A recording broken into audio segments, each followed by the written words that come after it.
14 ফেব্ৰুৱাৰী তাৰিখে প্ৰধানমন্ত্ৰী নৰেন্দ্ৰ মোদী ডাঙৰীয়া গুৱাহাটীলৈ আকৌ এবাৰ অহাৰ সম্ভাৱনা আছে।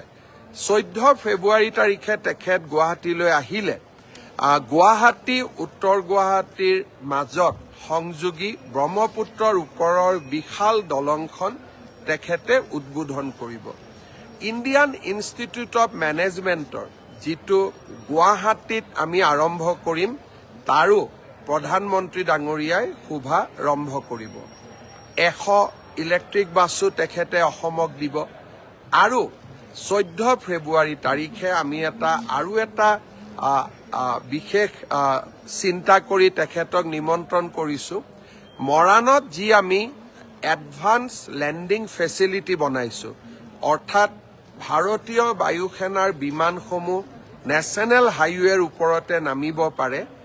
আমি প্ৰধানমন্ত্ৰী ডাঙৰীয়াক অনুৰোধ কৰিছো যে এখন বিমানেৰে তেখেতেও ৰাষ্ট্ৰীয় ঘাইপথত অৱতৰণ কৰিব পাৰিব নেকি, এই চিন্তাও আমাৰ মনত আছে। প্ৰধানমন্ত্ৰী ডাঙৰীয়াক আমি নিমন্ত্ৰণ জনাইছো। মই আশা কৰোঁ যে 14 ফেব্ৰুৱাৰী তাৰিখে অসমৰ ৰাইজে প্ৰধানমন্ত্ৰীৰ পৰা আৰু কেইবাটাও এনেধৰণৰ উপহাৰ লাভ কৰিব। ফেব্ৰুৱাৰী মাহত প্ৰধানমন্ত্ৰী ডাঙৰীয়া সম্ভাৱনা আছে দ্বিতীয়বাৰলৈ অসম ভ্ৰমণৰ বাবে অহাৰ।